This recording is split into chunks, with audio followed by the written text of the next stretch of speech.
بسم الله الرحمن الرحيم إن الذين قالوا ربنا الله ثم استقاموا تتنزل عليهم الملائكة ألا تخافوا ولا تحزنوا وأبشروا بالجنة التي كنتم توعدون صدق الله مولانا العظيم الصلاة والسلام عليك يا سيدي وعلى رسول الله وعلى آلك وأصحابك يا سيدي يا خاتم النبيين سامعین محترم بابرکت ایمان و فروز نورانی اور روحانی تقریب سعید محفل پاک ہے جس میں آج ہم سب کو حاضری کی سعادت حاصل ہو رہی ہے۔ یہ محفل مبارکہ نہایت عقیدت و محبت سے گرامی قدر جناب عامر مقصود صاحب قادری نوری نے اپنی رہائش گاہ پر منعقد کی ہے، اور میرے قابل سب احترام تحریکی رفیق جناب چودھری اصغر علی گجر صاحب نے اپنی محبت اور اپنے پیار کی بنیاد پر جو تحسین کے کلمات ارشاد فرمائے، اس پر میں دل کی گہرائیوں سے ان کا شکر گزار ہوں، اور میں اپنے اندر کوئی ایسی خوبی، کوئی ایسی صلاحیت، کوئی ایسی بات نہیں دیکھتا، یہ محض ان کا حسن ظن ہے کہ انہوں نے اپنے حسن ظن کی بنیاد پر اپنی محبتوں کا اظہار کیا۔ یقیناً انجمن طلبہ اسلام کے پلیٹ فارم پر میری زندگی کا ایک قیمتی حصہ ہے، وہ بھی دور طالب علمی اسٹوڈنٹ لائف 1973 سے لے کے 1984 تک 11 سال کا عرصہ انجمن طلبہ اسلام کے پلیٹ فارم اور اس کے اسٹیج پر میرا گزرا،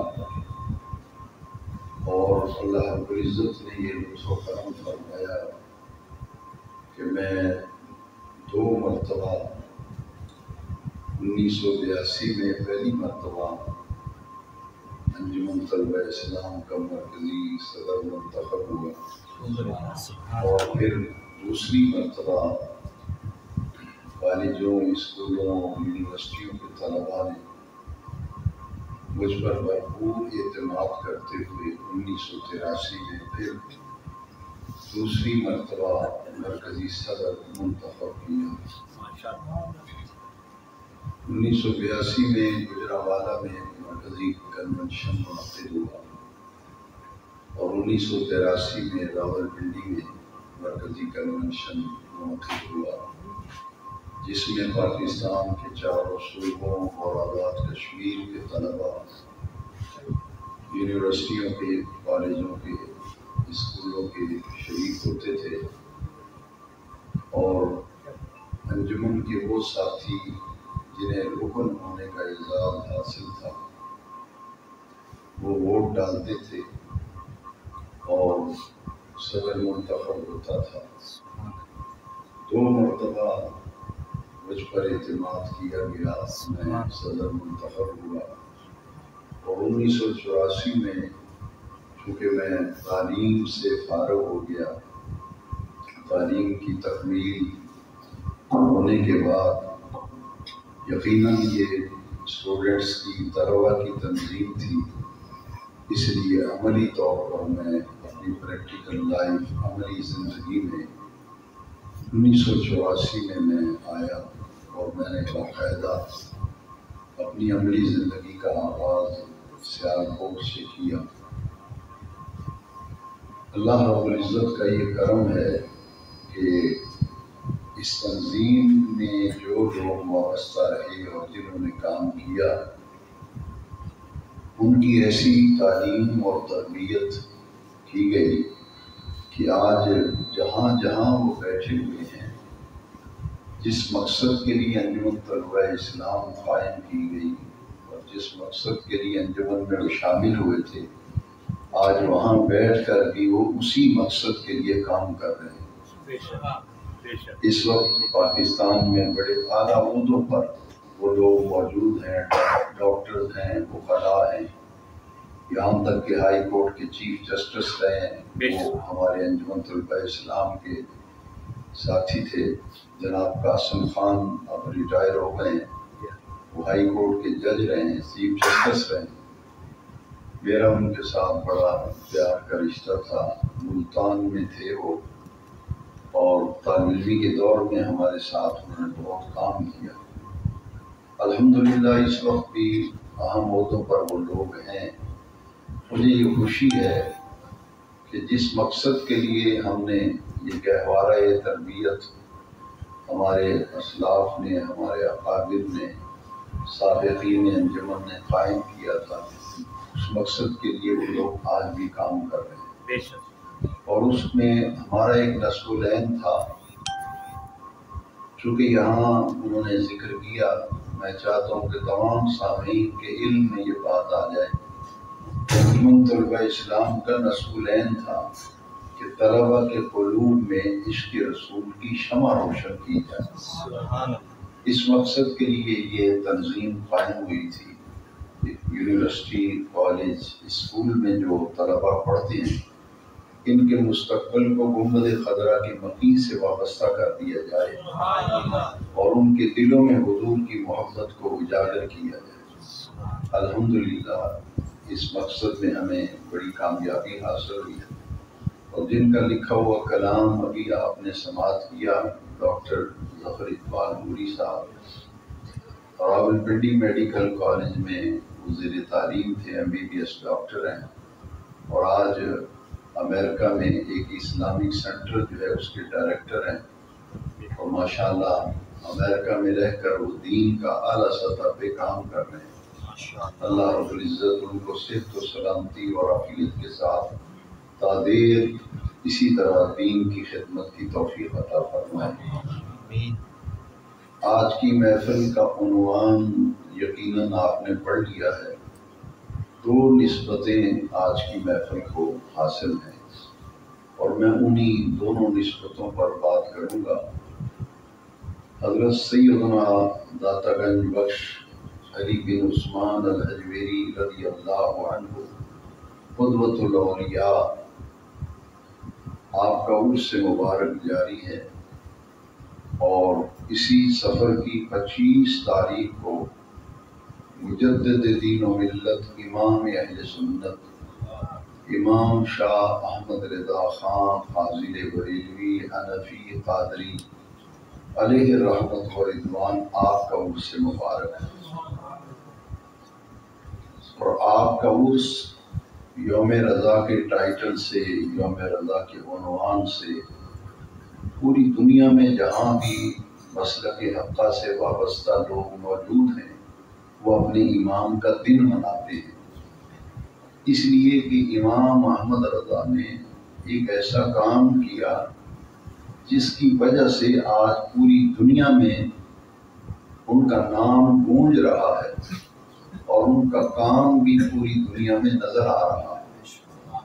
آپ نے اپنی حیات مستعار میں دین کی تجدید اور دین کے احیاء کا فریضہ سر انجام دیا تھا۔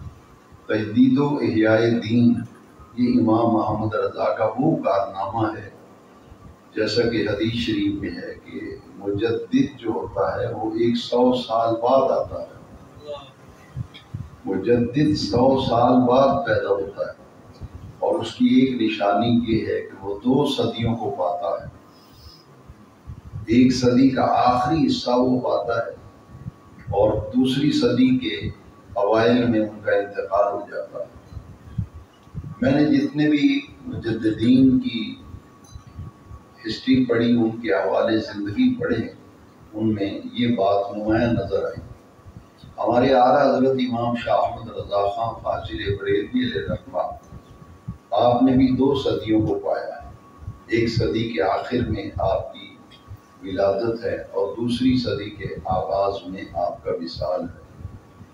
کیونکہ آپ مجدد وقت ہیں اور مجدد دین و ملت ہیں، اور دین کا جو مجدد ہوتا ہے وہ تجدید کرتا ہے دین کی.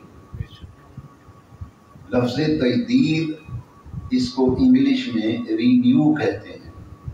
آپ اپنا ڈرائیونگ لائسنس، کسی چیز کا لائسنس ہے، آپ اسے رینیو کراتے ہیں، اور اس کے لیے تجدید کا لفظ اردو میں استعمال ہوتا ہے. مجدد وہ ہوتا ہے کہ حضور کا دین مبارک جو حضور کی ظاہری حیات طیبہ سے لے کر آج تک امت میں چلا آ رہا ہے، وہ جو 100 سال کے بعد مجدد آتا ہے نا، پہلے 100 سالوں میں جو گرد و غبار، مختلف فتنے، مختلف حوادثات اور مختلف نظریات اور عقائد، ان کا جب دھواں اڑتا ہے، ان کا گرد و غبار اڑتا ہے، تو جو اصل عقائد اسلامیہ ہیں ان پر وہ گرد و غبار پڑ جاتا ہے. مجدد کا یہ کام ہے کہ اس تمام غبار سے، اس تمام دھوئیں سے دین کی اصل صورت جو ہے اسے شفاف اور صاف کر کے امت کے سامنے پیش کرتا ہے. امام احمد رضا نے یہ کارنامہ سر انجام دیا. اور ان سے پہلے بر صغیر پاک و ہند میں مغل بادشاہوں کا جب دور حکومت تھا تو اس وقت ایک ہستی تھی امام ربانی حضرت مجدد الفسانی شیخ احمد فاروقی سرہندی رضی اللہ عنہ. آپ نے مغل بادشاہ اکبر نے، جہانگیر نے دین کے اندر ایسا بگاڑ پیدا کیا کہ ایک الگ دین ایجاد کیا جس کا نام دین اکبری رکھا. اس زمانے میں حضرت مجدد الفسانی میدان میں آئے، اور ہر دور میں جو فتنہ پیدا ہوتا ہے اس کے لیے اللہ تعالیٰ کسی نہ کسی مرد کامل، مرد درویش کو بھیجتا ہے جو آ کر کے ان تمام فتنوں کو ختم کر دیتا ہے. حضرت مجدد الفسانی نے یہاں آ کر عقیدہ توحید کی حفاظت کی، اور اس کے لیے آپ کو مغل بادشاہوں نے گوالیار کے قلعے میں نظر بند کیا، اور آپ پر بہت ہی راستے دین کی خدمت کے مسدود کیے گئے. لیکن مجدد پاک نے کسی تکلیف، کسی اذیت اور دکھ و پریشانی کو خاطر میں لائے بغیر آپ نے دین حق کی آواز اٹھائی، اور پھر عقیدہ توحید کو آپ نے جیسے ناموس رسالت کا تحفظ، یہ امام احمد رضا کے دور میں یہ کام ہے جو اللہ نے احمد رضا سے لیا. مجدد الفسانی سے جو کام لیا وہ عقیدہ توحید کا تحفظ تھا. علامہ اقبال نے اپنے کلام میں خوب نذرانہ عقیدت پیش کیا ہے حضرت مجدد پاک.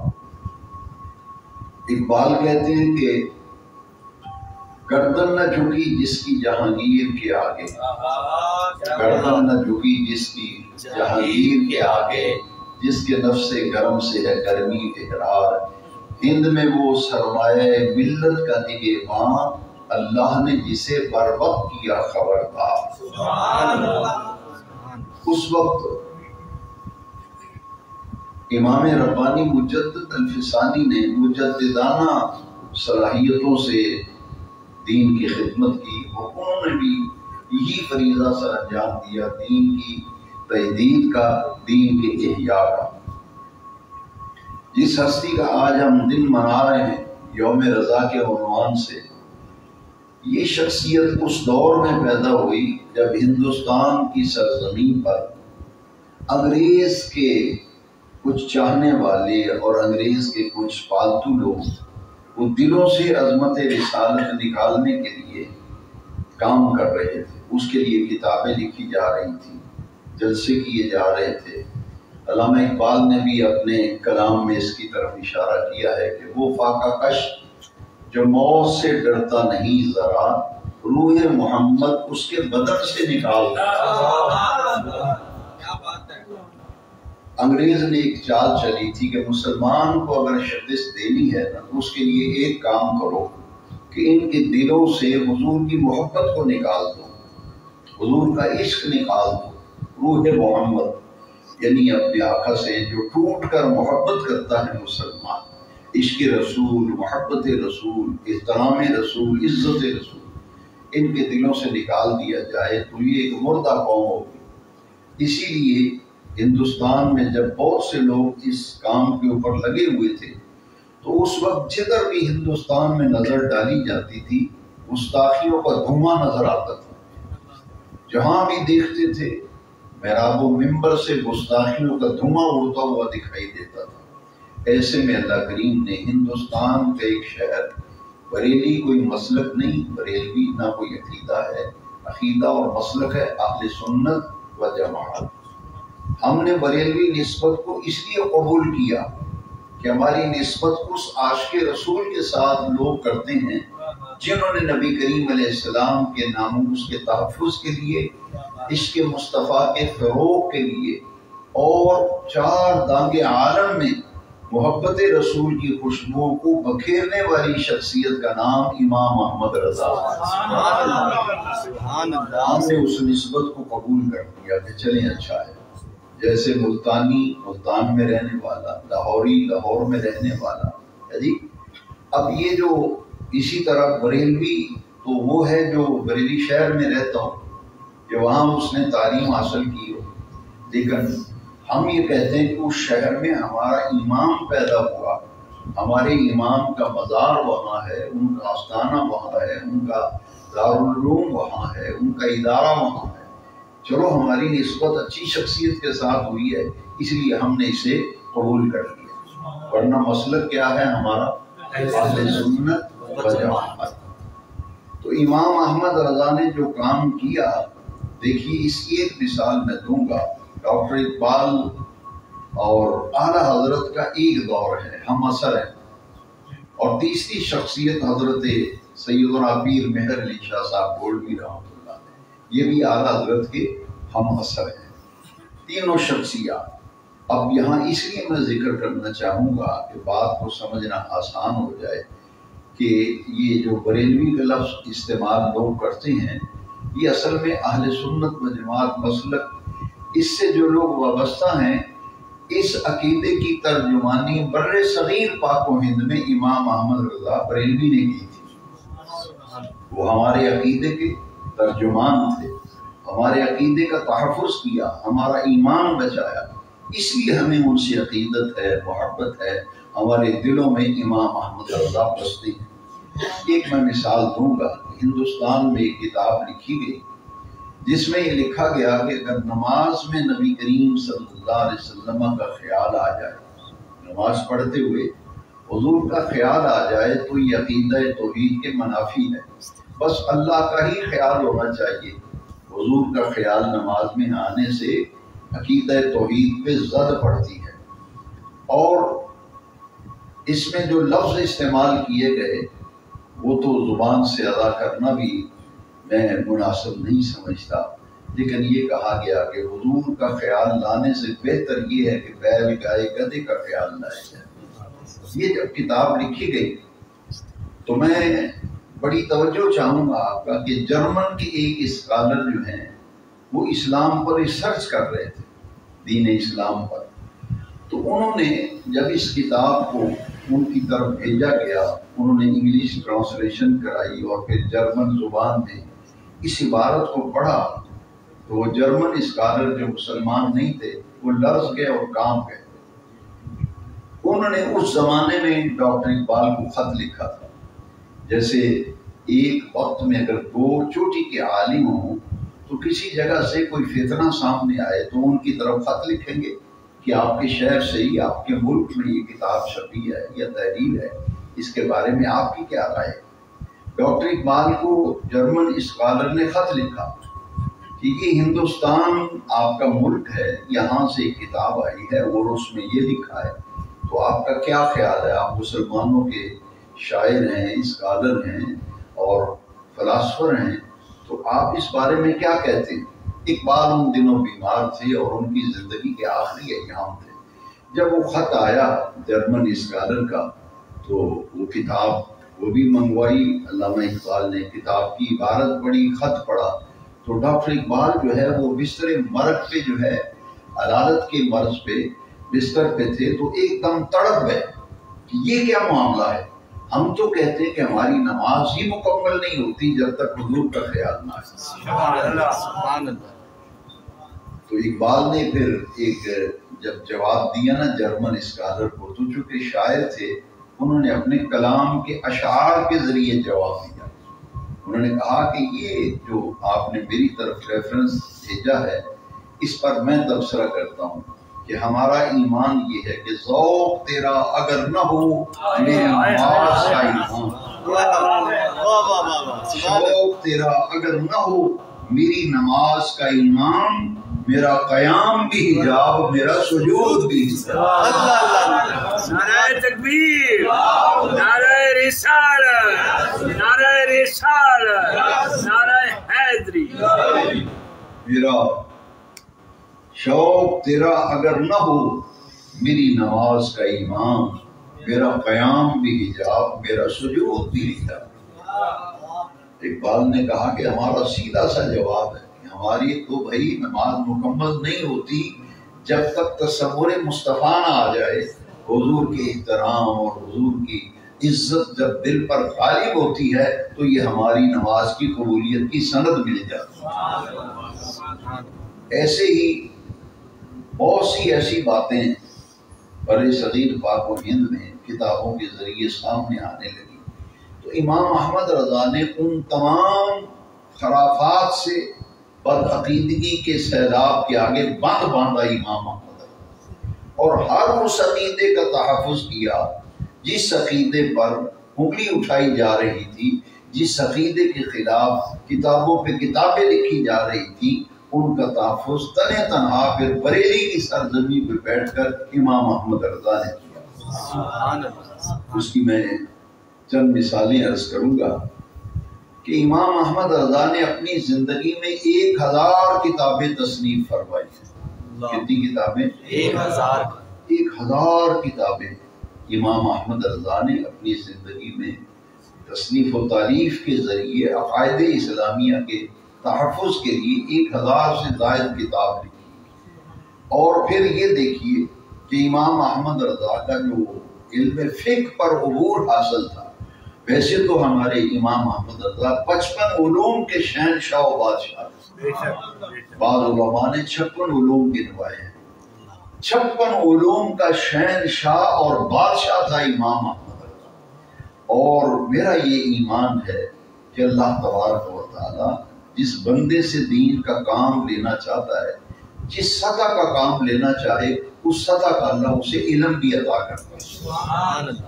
اب امام احمد رضا جس محاذ سے اسلام پر اور عقائد اسلامیہ پر حملہ ہو رہا تھا، ہر اس محاذ پر امام احمد رضا تنہ تنہا لڑتا ہوا نظر آتا، تنہ تنہا مقابلہ کیا امام، 56 علوم کے شہنشاہ و بادشاہ۔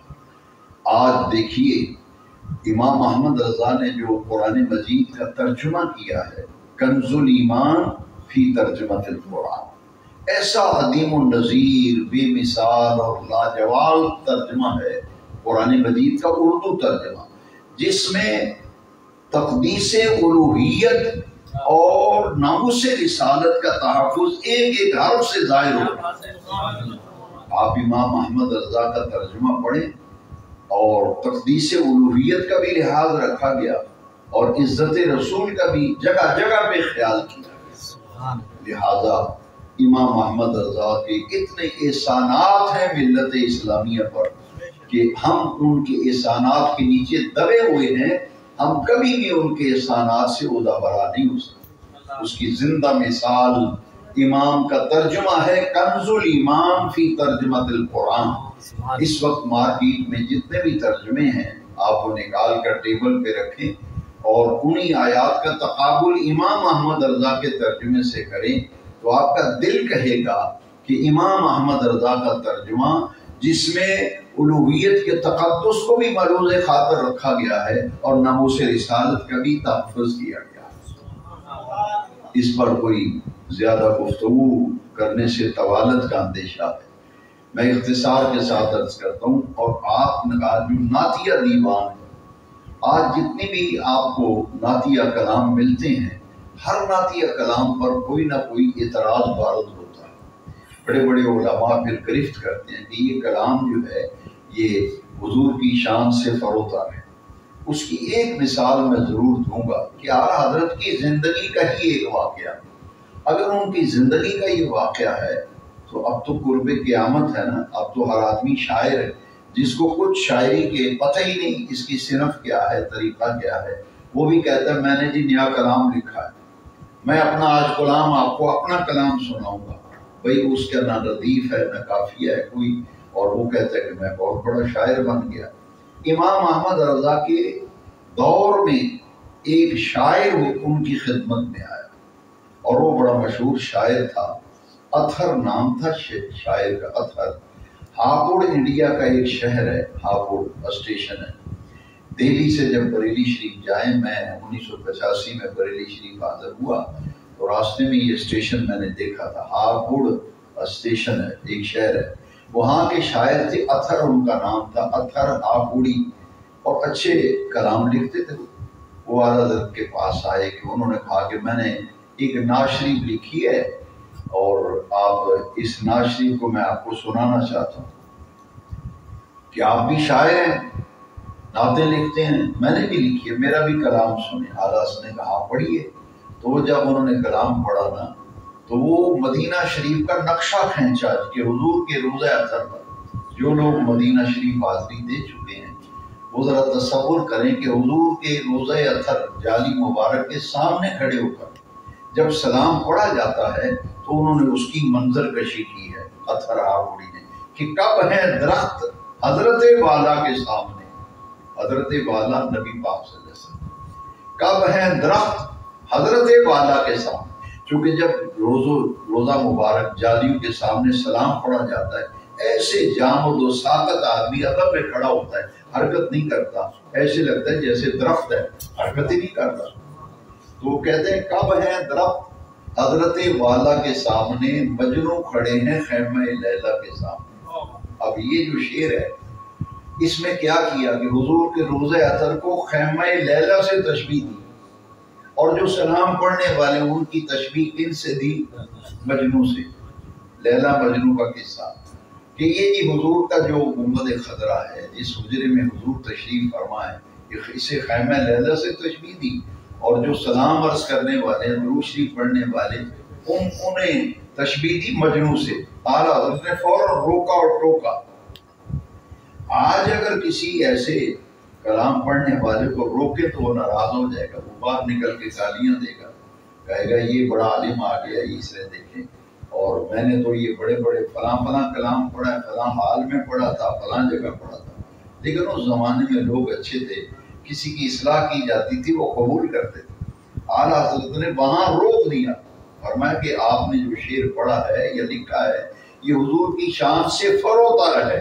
فروتر کا معنی یہ ہے کہ حضور کی شان تو بڑی بلند و بالا ہے، یہ تو بہت ہلکا شعر ہے نیچے درجے کا، کہ آپ نے حضور کے روضہ اطہر کو خیمہ لیلا سے تشبیہ دے دی اور سلام اور درود شریف پڑھنے والوں کو مجنوں سے تشبیہ دے دی، یہ کیا تشبیہ؟ اعلیٰ حضرت نے فرمایا کہ اس میں ذرا تغیر و تبدل کی ضرورت ہے، اصلاح کی ضرورت ہے، فرمایا اس میں ذرا ترمیم کر لیں، ترمیم کریں، کاغذ قلم لیں، میں آپ کو لکھواتا ہوں، اس شعر کو بدل دیں۔ اب ذرا غور سے سنیے، یہ ہے ہمارے امام احمد رضا، جن کا عامر مقصود صاحب نے یوم رضا منایا ہے۔ امام نے جو شعر کے اندر اصلاح کی نا، اس میں کلیجے میں ایسے ٹھنڈ پڑتی ہے۔ امام نے کہا کب ہے درخت حضرت والا کے سامنے، قدسی کھڑے ہیں عرش معلا کے سامنے۔ کب ہے درخت حضرت والا کے سامنے، قدسی کھڑے ہیں عرش مولا. یوں لگتا ہے جیسے فرشتے عرش مولا کے سامنے کھڑے ہیں. اب ایسی تشبیہ اور ایسی تطہیر جو امام احمد رضا کے ذہن میں موجود تھی، یہ انہی کا خاصہ ہے. اسی لیے جتنے بھی اعلیٰ حضرت سے اختلاف کرنے والے ہیں ان میں ایک ریفرنس میں دوں گا کیونکہ وہ میرے پاس اس کا ریکارڈ موجود ہے. مولانا مودودی جو ہیں انہوں نے ایک بڑا تاریخی جملہ لکھا ہے. جماعت اسلامی کے بانی ہیں مولانا مودودی. انہوں نے لکھا ہے کہ مولانا احمد رضا خان بریلوی سے بہت سے مسائل میں اختلاف ممکن ہے، مگر اس میں شک نہیں کہ وہ نبی کریم علیہ السلام کے سچے عاشق تھے، حضور کے سچے. یہ میں مانتا ہوں کہ 55 علوم کے شہنشاہ، قرآن مجید کا ترجمہ، لازوال ترجمہ، کنز الایمان فی ترجمہ القرآن، ہدایت بخشش. دیکھیے جو نعتیہ دیوان ہے امام احمد رضا کا، اس کا نام ہے ہدایت بخشش. یہ حدیقہ کی جمع ہے ہدایت. حدیقہ باغ کو کہتے ہیں، باغیچے کو، باغ کو حدیقہ کہتے ہیں. اس کی جمع ہے ہدایت، تو اس کا نام ہے بخشش کے باغات. ہدایت بخشش کا لفظی معنی ہے بخشش کے باغات. میں کہتا ہوں کہ اعلیٰ حضرت کی تصانیف کے نام پڑھیں ایمان تازہ ہو جاتا ہے. جو ترجمہ ہے وہ کنز الایمان. کنز الایمان کا معنی ہے ایمان کا خزانہ، اور ہدایت بخشش کا نام ہے بخشش کے باغات، اس کا ترجمہ. تو اعلیٰ حضرت کے اتنے احسانات ہیں ہمارے اوپر کہ انہوں نے باندھا بدعقیدگی اور غلط نظریات کو آپ نے ان کے سامنے وہ عقائد جو صحابہ کرام کے عقائد تھے، 1400 سال سے عقائد اسلامیہ چلے آ رہے تھے، ان کا تحفظ امام احمد رضا نے کیا. یہاں روحانیت کے بھی بادشاہ تھے امام احمد، جس اعتبار سے دیکھیں. اب جو تازہ ریسرچ ہوئی ہے اس میں معلوم یہ ہوا ہے کہ اعلیٰ حضرت سائنسدان بھی تھے، اور ان کی جو سائنسی تحقیقات ہیں، آج کے دور کے سائنسدان امام احمد رضا کی کتابوں پر ریسرچ کر رہے ہیں. انہوں نے کہا کہ یہ تو ایسے لگتا ہے کہ اپنے دور کا عظیم سائنسدان بھی تھا امام احمد. اور جتنی بھی ان کی تصانیف ہیں ان میں سے چند باتوں کو میں ذکر کروں گا تاکہ ہمارے ذہن میں خاکہ بیٹھ جائے. اعلیٰ حضرت جب حج کرنے کے لیے گئے، امام احمد رضا آپ کا نام ہے اور اعلیٰ حضرت کے نام سے وہ مشہور ہیں. یہ اعلیٰ حضرت کا جو لفظ ہے اس پر سب کو علم ہونا چاہیے کہ اس کے پس منظر میں بات کیا ہے. اعلیٰ حضرت کا ایسے ہی جیسے ہمارے گھر میں جو بڑے دادا ابو ہوں، نانا ابو، تو ہم کہتے ہیں بڑے ابو، بڑے دادا جی. اسی طرح ہمارے گلی محلے میں کہتے ہیں بڑے میاں صاحب. تو اعلیٰ حضرت کے نام جو اعلیٰ کہا جاتا ہے، بعض لوگ اس پر کہتے ہیں کہ دیکھیں جی آپ انہیں اعلیٰ حضرت کہتے ہیں، باقی اولیاء کو حضرت کہتے ہیں. تو ہر ایک لقب کے پیچھے کوئی نہ کوئی پس منظر ہوتا ہے. ہندوستان میں ایک مجذوب رہتے تھے، حاجی وارث علی شاہ ان کا نام تھا. وہ بہت بزرگ تھے، صاحب حال بزرگ تھے، اور کشف کی کیفیت پہ رہتے تھے. بڑے بڑے اولیاء اللہ ان کی خدمت میں زیارت کے لیے آتے تھے، علماء آتے تھے، مشائخ آتے تھے. اعلیٰ حضرت ایک دن ان سے ملنے کے لیے گئے. اعلیٰ حضرت ان سے ملاقات کرنے کے لیے جب گئے تو بڑے بڑے عالم آتے تھے. تو حاجی وارث علی شاہ فرماتے تھے کہ آؤ مولوی، بیٹھ مولوی. مجذوب تھے نا، بڑے بڑے عالم آتے جبے اور امامے والے، تو آپ فرماتے آ مولوی، بیٹھ مولوی. اعلیٰ حضرت جب گئے نا تو حاجی وارث علی شاہ اپنی مسند پہ بیٹھے، دوڑ کے دروازے پہ آئے تو اعلیٰ حضرت کا ہاتھ پکڑ لیا اور کہا آئیے آئیے، آپ تو اعلیٰ حضرت ہیں، اعلیٰ حضرت، آئیے آئیے، آپ تو اعلیٰ حضرت ہیں، اعلیٰ حضرت. اب اس دن سے ایک مجذوب کی زبان سے یہ جملے ایسے نکلے کہ آج اپنا بھی انہیں اعلیٰ حضرت کہہ رہا ہے، بیگانہ بھی جب ریفرنس دے گا تو اعلیٰ حضرت ہی کہے گا. بعض چیزیں ایسی ہوتی ہیں جو کسی کی زبان سے نکلی ہوں تو اللہ کی بارگاہ میں مقبول ہو جاتی ہیں. تو ہر سلسلے کا ایک اعلیٰ حضرت ہوتا ہے. مثلا گولڈا شریف کا سلسلہ یہ کن سے چلا ہے؟ پیر سید مہر علی شاہ صاحب. اب انہیں کہا جاتا ہے اعلیٰ حضرت گولڈوی، اعلیٰ حضرت گولڈوی. اور حضرت میاں شیر محمد صاحب شرک پوری رحمۃ اللہ، انہیں کہا جاتا ہے اعلیٰ حضرت شرک پوری یا حضرت اعلیٰ شرک پوری، حضرت اعلیٰ گولڈوی. تو یہ اعلیٰ حضرت جو ہیں یہ اہل سنت و جماعت کے عقائد کے امام ہیں اور اہل سنت کے امام ہیں، اس لیے پوری دنیا کے مسلمان انہیں اعلیٰ حضرت کے نام سے یاد کرتے ہیں. اور مجدد دین و ملت ہیں، امام اہل سنت ہیں، معید ملت طاہرہ ہیں، اور فناف رسول ہیں امام احمد رضا. آپ حج کرنے کے لیے گئے تو دشمن جو ہوتا ہے آپ کے علم میں ہے کہ وہ اپنی دشمنی ہر موقع پہ تلاش میں رہتا ہے کہ اپنی دشمنی کا اظہار کروں. آپ حج کرنے کے لیے گئے تو جو بدعقیدہ لوگ تھے انہوں نے اعلیٰ حضرت کو دیکھا کہ یہ حج کرنے آئے ہیں، کتابیں تو ان کے پاس ہیں نہیں، کتب خانہ ان کا بریلی میں ہے، ان سے ایسا سوال کرتے ہیں کہ جب جواب نہیں دے پائیں گے تو ہم تالی بجائیں گے کہ یہ ہیں ان کے اعلیٰ حضرت جو ہمارے سوال کا جواب بھی نہیں دے سکے. سوال کیا لکھا؟ حضور کی علم غیب پر، حضور کی علم غیب پر سوال آیا، استفتاء آیا. اور اعلیٰ حضرت ایک تو حج پہ تھے، کتاب بھی کوئی نہیں، کتب خانہ بھی پاس نہیں، وہ تو حج کرنے گئے. اور دوسری یہ بات کہ شدید بخار تھا اعلیٰ حضرت، بخار کی کیفیت میں مکہ شریف میں. وہاں وہ آگے دیابنا انہوں نے پرچہ دیا کہ یہ ہمارا سوال ہے علم غیب کا اور اس کا ہمیں جواب لکھ دیجیے.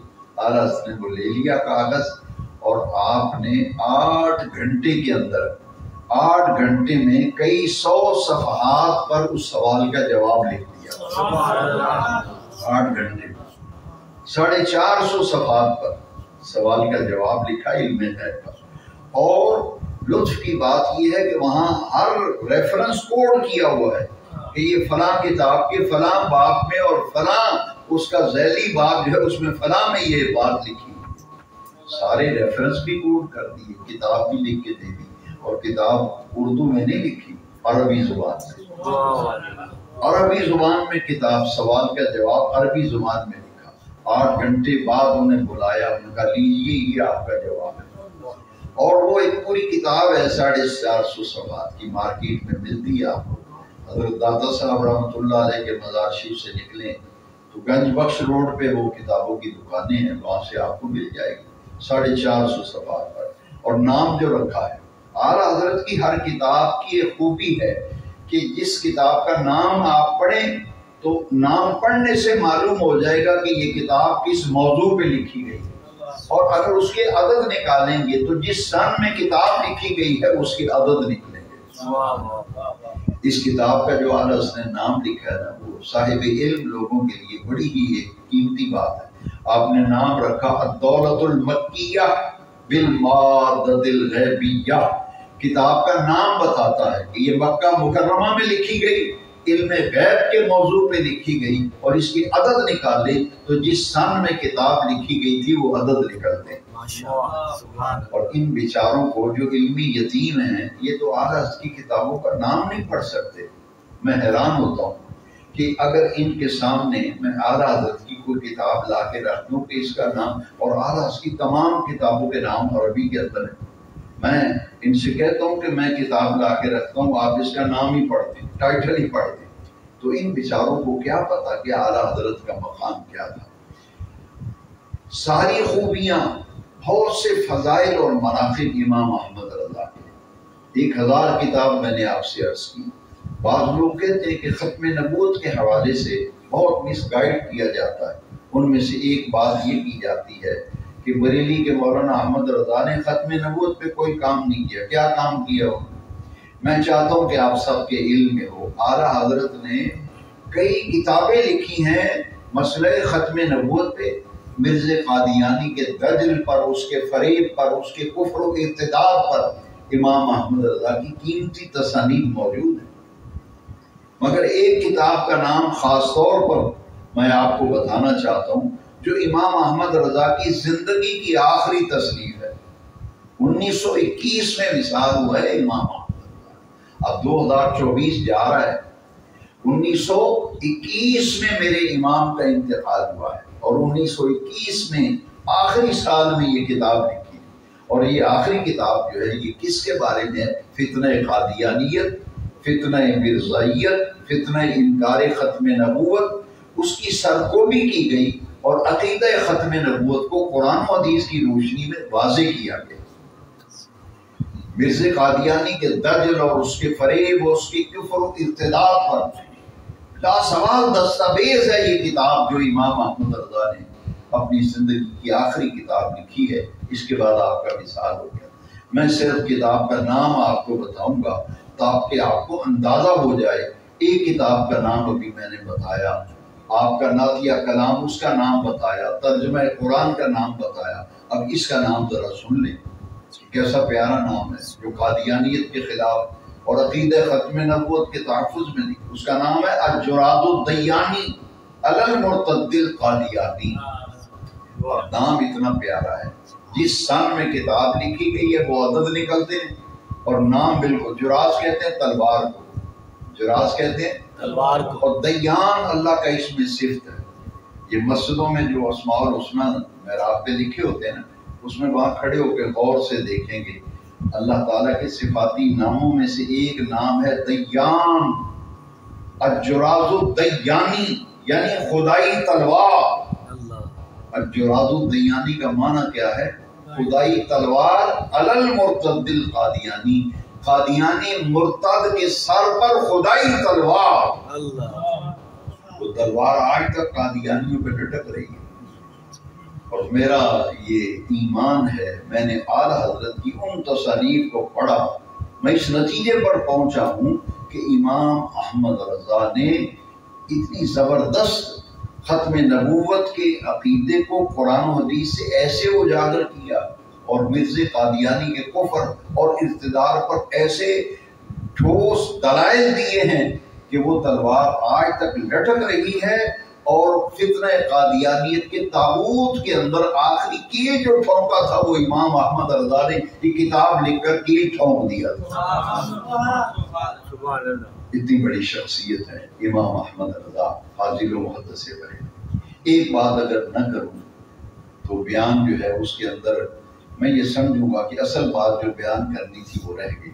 علم فقہ کے اندر میں حیران ہوتا ہوں، میں نے اپنوں کو بھی پڑھا، بیگانوں کو بھی پڑھا، میرا زیادہ وقت مطالعے میں گزرتا ہے۔ رات کو بیان کے بعد جب گھر پہنچتا ہوں تو میں سوتا نہیں، کتابوں کو دیکھتا رہتا ہوں۔ میں نے ہندوستان کے ایک بڑے چوٹی کا نام ہے ان کا، رشید احمد گنگوہی، دیوبند مکتبہ فکر کی، ان کی کتاب ہے فتاوی رشیدیہ۔ میں اس فتوے کو جب کھول کے دیکھتا ہوں، سوال کوئی بھی آتا ہے نا تو 2 لفظوں میں جواب دیتے ہیں۔ کتنے میں؟ 2 لفظ۔ سوال آیا 6-7 سطروں پہ سوال ہے کہ فلاں چیز کے متعلق اس کے متعلق بیان کیجیے، تو صرف 2 لفظوں میں جواب دیا، جائز ہے۔ اگلا سوال دیکھا، ناجائز ہے، حرام ہے، جائز ہے، ناجائز ہے، 2 لفظوں میں جواب دیا تو بات ختم ہو گئی۔ مگر امام احمد رضا کی یہ خوبی ہے کہ علم غیب کا سوال مکے میں آیا، سفر کی حالت میں، سوال 1 صفحے کا ہے اور جواب 450 صفحے کا۔ سبحان اللہ، سبحان اللہ۔ اب اعلیٰ حضرت کے پاس جتنے بھی سوال آتے تھے، جو سوال کا جواب لکھتا ہے نا، استفتاء کہتے ہیں جو سوال آتا ہے، اور جو مفتی ہوتا ہے وہ سوالوں کا جواب لکھتا ہے۔ ہر آدمی تو جواب نہیں لکھ سکتا۔ اب کہنے کو ہر ایک کے نام کے ساتھ آج کل مفتی لکھا ہوا ہے۔ میں جب اشتہار پڑھتا ہوں تو میں اللہ کی پناہ مانگتا ہوں کہ ہر ایک کے نام کے ساتھ کیا لکھا ہے؟ مفتی صاحب۔ میں نے کہا انہوں نے کبھی فتویٰ بھی لکھا ہے؟ کہتے نہیں، فتویٰ شتویٰ تو نہیں لکھا، مفتی ہیں یہ۔ میں نے کہا یہ مفت کے مفتی ہیں، یہ مفت کے مفتی۔ مگر اعلیٰ حضرت کی ذرا آپ دیکھیں نا، سوچیں ذرا کہ پوری دنیا میں صرف لاہور میں عامر مقصود کے گھر نہیں، آپ انٹرنیٹ کھولیں، انڈیا کے اندر، آپ یورپ کے اندر اور افریقہ میں، ایشیا میں، آپ دیکھیں جہاں جہاں مشاقان رسول کے سنٹر ہیں، مساجد ہیں، ادارے ہیں، وہاں عرصہ منایا جا رہا ہے۔ اور یہاں نوری مسجد اسٹیشن کے سامنے، وہاں سال ہر سال میں خود بیان کرتا ہوں، مرکزی مجلس رضا ہمارا ایک ادارہ ہوتا تھا، ملکی سطح کا پروگرام ہوتا تھا یوم رضا۔ اور داتا صاحب رحمۃ اللہ کے عرس کے دوسرے دن صبح 9 بجے وہ شروع ہوتا تھا اور ظہر اثر تک پروگرام چلتا تھا. کراچی سے پشاور تک چوٹی کے علماء آتے تھے. گھر گھر وہ سو رہا ہے. آخر سوچیے اس کی وجہ کیا ہے. میں آپ کو یہ چاہتا ہوں کہ یہ ذرا واقعہ آپ کو بتائی دوں. آرا اس کے والد تھے مولانا شاہ نقی علی خان، اور اتنے بڑے مفتی تھے کہ ان کا فتویٰ جو ہے وہ جرمن اور یورپ تک ان کا فتویٰ چلتا تھا. اور ہندوستان میں ان کے اگر کسی جگہ فتوے کی ضرورت پڑتی، کسی مفتی سے وہ فتویٰ لکھوا کے لاتے نا، پورے گاؤں والے کہتے تھے کہ ہمیں اس فتوے کی ضرورت نہیں، ہمیں نقی علی خان کا لکھا ہوا فتویٰ لا کے دیں. ہم فتویٰ مانیں گے تو ان کا لائیں گے، لے کے آؤ. وہ مفتی تھے، بڑا ان کے پاس رش رہتا تھا فتووں کا. ترتیب سے آپ جواب لکھتے تھے. اس زمانے میں ڈاک میں جواب جاتا تھا. اعلیٰ حضرت جب 15 سال کی عمر تھی اعلیٰ حضرت کی، کتنی؟ 15 سال اور کچھ مہینے. یہاں میں عرض کر دوں کہ 4 سال کی عمر میں اعلیٰ حضرت نے ناظرہ قرآن شریف ختم کر دیا. 4 سال کی عمر کے بچے کو اپنی روشنی آتی. اسکول میں داخل کرانے جائیں تو وہ کہتے ہیں ذرا اس کو 2-4 ماہ کا اور ہونے دیں، 4.5 سال کا ہو تو لے لیں گے اس کو. مگر ہمارے امام خداداد صلاحیتوں کے مالک تھے. 4 سال کی عمر میں میرے امام احمد رضا نے، جن کی نسبت سے ہم رضوی لکھتے لکھاتے ہیں، انہوں نے 4 سال کی عمر میں ناظرہ قرآن شریف پڑھ لیا. بچے حفظ کرتے ہیں. میرے ایک جاننے والے ہیں، ان کے بیٹے نے 2 سال میں حفظ کیا. اور 2 سال میں حفظ کرنا بڑی بات ہے. 2.5 سال 2 سال عام ذہین بچوں کو لگ جاتے ہیں. مگر امام احمد رضا نے 1 مہینے میں قرآن مجید حفظ کیا. 1 مہینے. اب وہ بھی کیسے؟ یہ نہیں کہ باقاعدہ وہ اب خط آتے تھے نا اعلیٰ. کام باتیں آج بہت قیمتی ہیں اور اس کو توجہ سے ذرا سنیے، بڑا کچھ آئے گا. خط آتے تھے اعلیٰ کو، تو اوپر پتہ کیا لکھا ہوتا تھا؟ حضرت علامہ مولانا، جیسے ہمارے نڈیب کہتے ہیں ہر ایک کو علامہ. بھائی جو مسجد کا امام ہے وہ بھی علامہ ہے، جو بیچارہ 8 سال مدرسے میں وہ بھی علامہ، نعت خان بھی، نقیب بھی، سبھی کہیں گے حضرت علامہ قبلہ عالم. بہت اعلیٰ اس کو خط آتے تھے تو بڑے بڑے القاب لکھے ہوتے نا، اور درمیان میں لکھا ہوتا حافظ، قاری، عالم، پتہ نہیں کیا کیا. تو اعلیٰ حضرت نے کہا کہ فقیر کو خط آتے ہیں اور لوگ فقیر کو حافظ کے نام سے لکھتے ہیں، حالانکہ میں حافظ نہیں ہوں، میں حافظ نہیں ہوں، لوگ مجھے حافظ کہتے ہیں اور لکھتے ہیں. فرمایا رمضان شریف کا مہینہ آیا نا تو فرمایا دل چاہتا ہے لوگ حافظ کہتے ہیں، کیوں نہ میں قرآن مجید حفظ کر لوں. اور جہاں خط پہ حافظ لکھا ہوتا اس پہ پینسل سے مٹا دیتے تھے کہ میں حافظ نہیں ہوں، یہاں لکھا ہے. اور یہاں دیکھیے ایسے علماء کہاں لائیں گے؟ اب پگڑیاں رہ گئی، بڑے بڑے پگڑے، بڑے بڑے جبے، لیکن پاس کٹ بھی نہیں، کچھ بھی نہیں. اور وہ ہستیاں کہاں سے لائیں؟ ہمارے بھائی جانتے ہیں حضرت محدث اعظم مولانا سردار احمد صاحب رحمۃ اللہ تعالیٰ، وہ ایسی شخصیت تھے. ان کو خط آئے، وہ جٹ برادری کے تھے. کون سی برادری تھی؟ اور لوگ ہر ایک کو سید کے، نعت خان بھی، جو پیر بیٹھا نا اس کو پیر سید فلاں. وہ میرے نام کے ساتھ بھی ایک دفعہ کسی نے نعت خان نے کہہ دیا. میں نے کہا بھائی خدا کا خوف کر، تو ہر کسی کو سید بنائے جا رہا ہے. تو آپ کو جو خط آیا نا اس پہ کسی نے لکھا کہ حضرت علامہ قبلہ پیر سید سردار احمد صاحب. تو آپ نے کیا کیا؟ جیسے ہی خط پڑھا نا، اندر سے تو کھولا ہی نہیں، لفافے کے اوپر ہی پڑھا. اور میں استغفر اللہ لا حول ولا قوت الا باللہ. فقیر جٹ ہے اور جٹ فیملی کی، اس کو سید لکھ دیا. تو آپ نے کیا کیا؟ فوراً قلم پکڑ کے نا، پینسل قلم لے کے آپ نے سید کے پہلے پتہ کیا لکھا؟ غلام سید. سید تو پہلے لکھا اور سید کے پہلے کیا لکھ دیا؟ غلام. غلام کے نیچے میم کے نیچے زیر ڈال دیا. فرمایا اب پڑھو. ایک شاگرد تھا، فرمایا اب پڑھیے کیا لکھا ہے. اس نے کہا جی اب تو یہ بن گیا غلام سید. فرمایا یہ فقیر جٹ ہے، لوگ فقیر کو سید کہتے ہیں. ایسے ہی کہہ دیں گے شاہ جی، کوئی طویز داغے والا بیٹھا اس کو کہیں گے شاہ جی. مولانا صاحب بیٹھے سناؤ شاہ جی کی حال. بھئی خدا کے بندو، یہ ہیں ہمارے اعلیٰ حضرت، اور یہ اعلیٰ حضرت کے بن دیکھے عاشق ہے مولانا احمد سردار احمد. اچھا خوبی یہ ہے کہ اعلیٰ اس کو دیکھ رہے.